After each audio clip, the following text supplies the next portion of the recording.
Bakunzi bacu bakunzi w'uruga B Info Plus kandi baramutse ndabaye nikaze makino igano cacu cuno musi ugerekerezo rya gatatu ukwezi no kwa gatandatu no mwaka turimo w'ibihumbi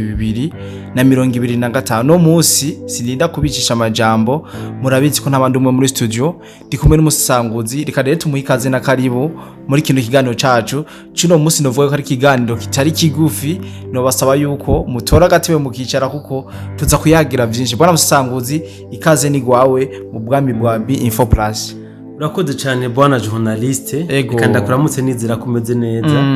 reka kandi ndamutse n'abadukurikirana aho bari hose ndizira ko nabo kabisa bagize ibihe byiza nubwo benshi bakomeje kuduhamagara batwandikira batwidogera cyane gose akubera yuko ku munsi wejo tutashoboye kuyaga ku munsi wejo ntitwashoboye kuyaga kabisa mugabo ari mu group WhatsApp twarabandikiye turasaba ikigongo turababwira impamvu so nibaza ko bari bakwiye kudutahura kubera yuko ibigora bigora abagabo cyane gose kandi noneho nakuze numva bavuga yuko n'ivyuma bidasezerana rero harabayeho icyo bita problème technique nizera yuko kubwo gufashwa n'Imana ndetse n'abadukurikirana yuko vuba cyane iyi ngorane izokemuka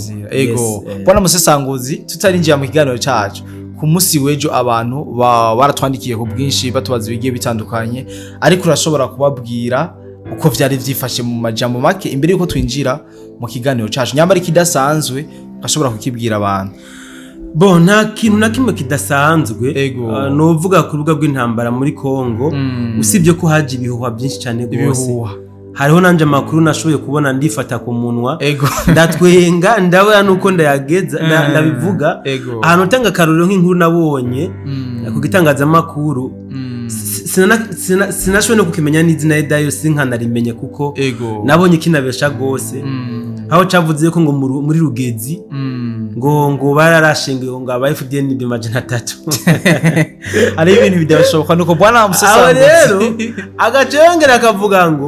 ngo nabene gihugu ngo ntibazi ingene abo basirikare bapfuye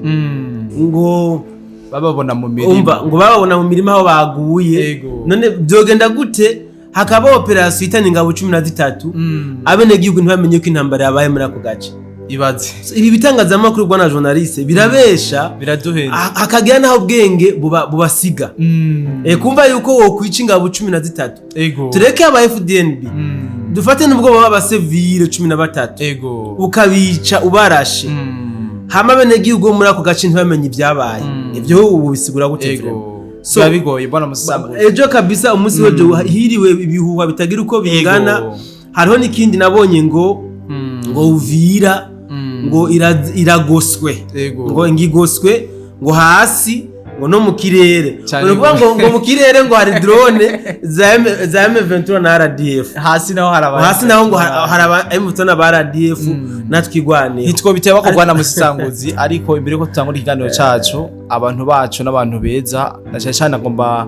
menyesha abakunzi ba B Info Plus yuko dusanzwe dufise ibibazo by'ibikoresho dukoresha kandi tuba tugikeneye byinshi kugira ngo bikunde tubashe kubaha amakuru nkuko twahora tubikora kandi mu buryo bworoshe no mu buryo bugezeho rero nkuko mwama mubikora turongeye kubatera kamo yuko umuntu wese afise ico yoterera muri B Info Plus haba mu buryo nkuko mwama mubikora navyo turabishima cyane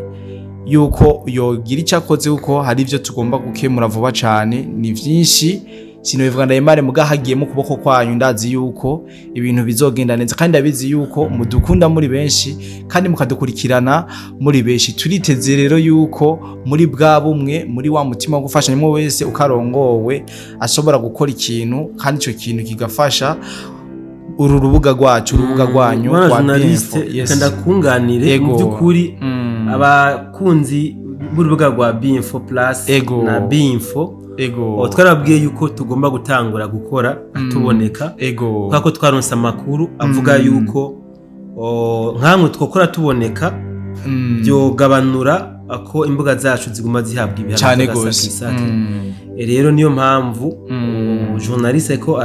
arasaba umuntu afise umutima wo gufasha turakeneye ibikoresho byinshi turakeneye amakamera turakeneye amamikrofone turakeneye n'ibindi bikoresho bitandukanye byo muri studio kugira kandi nabone barakeneye kutubona tubaha amakuru live icingenzi nibaza yuko ari amakuru tubashikiriza rero nibaza yuko uwohezagirwa n'Imana uko yo bikora kose ntaco bitwaye mugabo basuku no bavuze ngo iyo ngo ngagusavye akantu kakabura nta ngorane gusa haburwango kabisa nayo ibindi byose n'umutima n'abantu cyane gose nibaze ko tutorambira abantu bacu tubagoza ivyo n'abantu tuvuga rimwe bakumva gatanu cyane gose sinzi kuri abibona yamaze kubibona cyane ahubwo turabashimira ko uvuba cyane bagiye kudufasha kugira ngo bino bikoresho dushobore kubironka kabisa nko muvyumvise sinorenza ko vyinshi ariko twagira tubabwira cyane cyane ku ma operation yabaye uno munsi mu gatondo igihe cy'isaha imwe yabereye neza na neza muri territoire ya Karehe muri Mbingo Sud aho M23 yashoboye kwataka ku birindiro vya Wazalendo ibintu n'ivyari vyoroshe ibi navyo biri mu vyo twabateguriye mu buryo bwiramvuye no gusaba yuko udukurikirana uko wotega amatwi ukamenya ibishasho bigezweho tukirinda bijya bariko baraduhenda bigiye bitandukanye tuvuye ngaho tubaza kubabwira cyane kubijanye n'ubuzima ingabo za FARDC zisanzwe ziri mu kigo c'ingabo citwa Rumangabo izo ngabo musasa ngo zaza kuzibabwira ko vyinshi ndazi yuko atari rya mbere tubivuze aza kongera bivuge abasobanurira izo ngabo izarizo mu gico nzico ingabo za FARDC ziri neza na neza mu mikambi y'ingabo ya Rumangabo yese nko bisanzwe turi kumwe muri studio arashobora kutubwira vyinshi bwana musanguzi karibu kandi kugira ngo utubwire na vyinshi cyane cyane ku iyo operation ehejeje kubera muri territoire ya Karehe bwana journaliste ntabwo ndabivuga mu majambo menshi ndashaka nkubite mbangura kubera ko dufise amakuru menshi tugomba gushikiriza badukurikirana uyu munsi biganiro tutabaye ku munsi w'ejo nta nkeka uyu munsi turabibaha kabisa kuri iyi operation yabereye muri Karehe novuga yuko ari ibintu bitangaje cyane gose bwana journaliste ku bantu dusanzwe turiko turakurikirana izi ntambara ziriko zizabera mu gihugu ca Kongo aburi ugiye kuraba ibice iyi M23 ifise ku muntu akurikirana bijya bitangaza makuru ndavuga byo ko rya Kanyaru yo kwibaza yuko M23 ifise etandu nini yo muri Kivu yaba y'amajepfo canke y'amajaruguru mugabo siko biri urabona nkaha muri Sud Kivu tuwe muri Sud Kivu ndagwa karorero urabona iyi territoire ya Karehe ichifatana na Kabare sivyo umanuka hepfo urengana ikisagara ca Bukavu sivyo nimba muri Karehe harimwo abawazarendo muri Kabare hakaba harimwo abawazarendo tuje muri Warungu muri Uvira aho hose hakaba hariho abawazarendo ushaka tuje no muri Fizi hakaba hariho abawazarendo na FDN bose bariho kabisa none wumva M23 ifise he ifise ubuce buto birumvikana igenda ifise ubuce buto ariko gusa aba babingo bo muri M23 bafise imitwe kuko usanga ahantu bafise ari bwa buce burimwo ubutare ni bwa buce burimwo ubutare ariko kandi abasesanguzi bakunze gusesangura akubyiye intambara ndavuga baba abacisha usesanguzi ku mbuga zacu baba abacisha ku zindi mbuga nibo bakunze kuvuga amajambo aremereye mugabo kandi umenga aroroshe bakunze kuvuga ngo ekipe yataka niyitsinda urabona iyo umugwi umaze gutsinda igitsindo kimwe ugacuja kuzibira kugira ngo ntugombogwe burya birangira igombowe itabiwe n'ikindi cyane gose ibyo niko bimeze so ndibuka rero barasemereye cyane abasesanguzi bavuga bati none kubera iki tuguma tubona abawazarendo FDNB bariko baragira defense gusa hano hafi igisagara ca Uvira kubera iki batokwataka nabo akakamo sinzi ko novuga ko bakumvise canke yuko wari usanzwe mu mugambi bafise mugabo twaciye tubona bava mu gacerere batangura kwataka urabonye ibyo bakoze muri Rugezi cyane gose Rugezi barakoze ama operation ku buryo twigwaneho bayeretse ingene intama yambagwa cyane gose bava muri za Rugezi baca baraprogressa na za Minembwe ahantu ubwa za Ponzero za Birarumbiri hehe hajya hose barakoze ama operation birashimwa bivuze ngo iyo baguma bari muri defense ndahamya yuko ubuvira baba bamaze kwitakaza cyane gose kuko M23 natwigwaneho na RDF bari bamaze kwirema bamaze kugira ibigwi kugira ngo bagabe ibitero biremereye kuri bijya bihome bari bahashize nabo rero baca barahindura umukenyuro batangura kubataka babakuye Rugezi ubu baramaze kubashikana mu Minembwe hirya kandi ndemeza yuko mu minsi mike no mu Minembwe barahiruka kabisa yes bazoba kabisa nabo babomoye batanguye rero kandi kugaruka hano kubarasira aha muri Katogota na Kamanyo babinjije kabisa mu gihugu cy'u Rwanda so ibiro ndabizanye kubera ko ibona journaliste ndabizanye kubera yuko abantu benshi bazi yuko iyi Karehe irimo M23 yonyene mugabo c'est pas vrai aha muri Karehe wanashaka ahambingo muri Mbingo side bakora mu operation munsi aha tugende no muri za hariho ubundi buce bwo muri Karehe nzi neza ko burimo abawazarendo bumaze imisi nabwo nyine buraberamwo ibitero aha ndavuga nka Bushaku Bushaku 2 n'ahandi hajya ndazi yuko hariho abawazarendo kandi ama operation arakomeye so bivuze ngo rero M23 yagiye mu ntege nke nayo iza kudefanda urabona kuva mu kwezi kwa kabiri M23 iguma itambukira hahandi nye niri kira avance urabona ko bagerageje novuga kurengana kaziba kugira bikunde baduge muri ho plateau mugabo baraburijwemo ntivyakunze so bivuze ngo rero aha abawazarendo nimba bariko barabona neza umukino M23 iri kirakina barashobora kubakenyura umwana n'umwanya na bukavu bakayibakuramo so reka rero tuganire kuri operation yabereye hano muri territoire ya Karehe nyene neza neza muri Mbingo Sud ni migwano yariremereye cyane gose yariremereye kabisa aho M23 yakubiswe iratota irambara ibara hama ica iza guta imfane kubene gihugu 18 abene gihugu 18 nibo baciye batakwimfane barabafata babagiriza ngo nabawazarendo nibo bariko barabarasa muri bana bene gihugu 18 mbona journaliste harimwo abana b'abanyeshure bari bagiye gukora ikibazo ca leta abana biga mu mwaka wa gatandatu so aha rero muri bano 18 nyene bivugwa bafashwe abanyeshuri bari 12 so ucuraba rero ahantu iyi M23 igeze mu kiringo cyo kwitiranya abanyeshuri n'abagwanyi hoho boba araba wazarendo ntacu tuvyite ko boba araba wazarendo boca baja kuri front bambaye bagiye gukora ikibazo cyane impuzu za uniforme ntibishoboka hoho bo bafatira kuri front atakigwanisha na kimwe bafatanye so ibi rero ni bya bindi nicitwazo yes ni bya bindi umuntu akubitwa agaca avuga ati oya reka nanje njaniranye kanaka kumbure baze kuvuga bati nawe nubwo yakubiswe nawe yagize icakora ikindi kintu je nshobora kuvuga kuri ibi bintu bwana journaliste nuko M23 ubu reka mvuga cyane muri Sud Kivu niho ndabikurikirana cyane gose gusumba muri Nord Kivu yamaze gufatwa nihahamuka nukuvuga umwene gihugu wese ibonye imubonamwo umuwazarendo umwene gihugu wese nukuvuga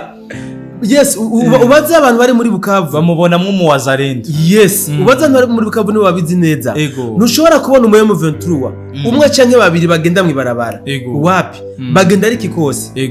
kuko nabo nyine barabizi yuko bagiye ari babiri batatu barakubitwa kaje umucekano wabo ntiwizewe ashe ntuba wizewe baba bigabye so bivuze ngo rero nubwo bari muri bino bice bahari nk'ingenzi nabo nyine ubwabo barabona yuko badashobora kuharagama ntibabishimira kabisa aho bari abene igihugu ntibabishimira barabona yuko basamaye fye kabisa babasanguzi tumakure urashobora kutubwira kubijanye n'ingabo za FARDC ziri ngaha muri Rumangabo ariko haravugwa byinshi ndazi yuko no makuru batarabasha kuyamenya bwana journaliste hariho kintu ngomba gushimira aba M23 cyane go jewe sindi njyajya naho bakora sindi njyajya je ngomba gushima M23 igikorwa yakoreye aba FARDC bemeye kujya amafaranga yabo hariho amafoto n'amavideo ariko aracana ko mboje mfise ifoto imwe ariko numvise ko ari amavideo nayasabye y'ingabo za M23 nako za FARDC ziri mu kambi ya gisirikare irumangabo sivyo ni ngabo zasigaye muri zimwe 6,000 zicwa izi ngabo rero ni ngabo majana 8 zimwe Kabila yariko yirata yuko arizo azokoresha ama operation yiwe izi ngabo bwana journaliste uravye amafoto mu byukuri uravuga uti bano bantu bariko barahohoterwa bariko barafatwa nabi ariko ibi ngomba ndabivuge mu mice ibiri M23 yarafashe zino ngabo izitwara mu kigo ca Rumangabo kumbure je ndavite yuko bagiye kubafunga barafunzwe kuko uravye uburyo bafashwe bari mu gasho bari mu gihangare kituga nukuvuga kiruga mugabo kiragutse ntabwo basohoka ntabwo bagira ikibari ngaho uburyo babafunguriramo n'uburyo buteye ubwoba bajya nabi cyane ku buryo bashobora no gufungura rimwe mu minsi 2 urumva yuko inguvu ntazo bagifise babayeho nabi cyane abahingabo bariko bavuga ngo ibi M23 iriko ikora zino ngabo za FARDC ntaho bitaniye n'ivy'inkotanyi ziriko zirakorera Kigali ku banyororo b'abahutu aya makuru twarashikirije twarayabahaye ku byo buramvuye bibaye na ngombwa tuzasubiramo so izi FARDC ugiye kuraba bwana journaliste ibice 100% by'abari hajya muri Rumangabo n'abahutu nubwo abakongomani bavuga yuko atabahutu n'abatutsi bariyo kandi niko kuri abakongomani ayo moko nitwe n'u Rwanda rwayazanyeyo mugabo uri kuri baraba ni peuple bantu sivyo reka nkoreshe terme ngira ngo niho baca batahura ibyo nshatse kuvuga so bariko bashaka kwicwa indirectement kumbure ni ibiziga byabo byabonekana M23 zivuge yuko atabusho yari ifise bishwe n'inzara ico kirashoboka kandi nico mpana amahigo menshi aha ni mu gihe Kabila yasanze ingabo ziwe zapfuye aza kubona abasirikare majana 8 ntaco bakoresha ku rugamba yari yimirije gukora gushika kano kanya rero bona journaliste Kabila ntaratora novuga voie de sortie y'ivyarimwo kuko ingabo yari yishimiye yasanze zarishwe izisigaye amajana 8 sinibaza yuko zomufasha ico ku mugambi wiwe kumbure ariko ategura iyindi mitwe y'ingene ashobora kuzokenya urugamba mugabo gushika kuri uyu mwanya Kabila ari muyabira so navuze nti rero ngomba gushimira cyane M23 ku gikorwa ciza bakoze uti ni gikorwa nyabaki bakoze bwana journaliste hariho umugani w'ikirundi uvuga ngo akananiye umugabo n'undi karamunanira sivyo mandi majambo jewe ninaguhemukira wewe ni nkuko nshobora no guhemukira kanaka wundi sivyo nshatse kandi no guhanuriramwo abasirikare bari ku rugamba baba aba M23 baba ba wazarendo baba ba FDNB baba aba FRDC baba n'aba RDF ni impanuro ngomba ndabahereza muri rusange FRDC yaratoye amafaranga ya M23 nivyo koko hari amasezerano bari bafitanye na Kabila sindabyanse mugabo batora amafaranga ya FRDC kugira ngo babahereze ubuce butandukanye ya M23 nako batoye amafaranga ya M23 ya M23 nyene aca bariyo ibabika kugira ngo barindire Joseph Kabila sivyo mu migambi yabo harimo yuko mu kwezi kwa kabiri bari kuba bahejeje balkanization ikintu niko cyari kimeze nibaza yuko abantu bose bazi kirangamisi bari barihaye bagaze Uvira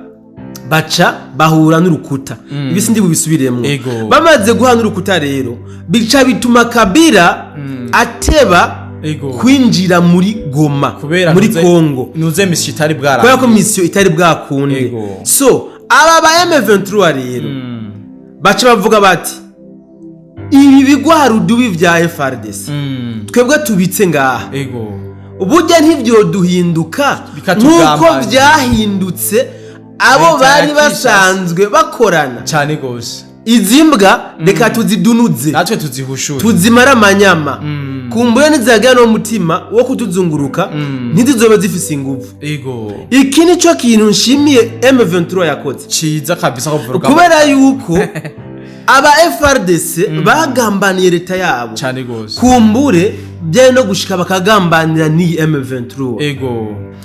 iki rero kuba bashoboye kugikora uku genda kibashimiye kumbure nicigwa bahaye abandi ba FARDC bumve yuko nibaguma batora amafaranga y'abandi bazoyajya muga bazobahagama bazokoma bitwa ibihembo kabisa bwana Musangozi ikiganiro sikigufi cyane kandi gushimire cyane kuri ano makuru udushikirije ariko menyesha yuko abantu bose badukurikirana yuko no munsi tugerageza kubaha amakuru menshi ashoboka na yaranze ku munsi wejo bwana Musangozi kandi gushimire cyane ndagushimiye cyane nanjye bwana journaliste ikiganiro twara kukigira kirekire mugabo nuko abantu bacu badakunda ibiganiro birebire cyane gose reka tubike abantu nizere ko mu kanya kari imbere cyo twongera gusubira mu bindi biganiro kandi ndabike abantu nizere yuko twongera guhurira mu bindi biganiro mu kanya gato mu kanya isase bye bye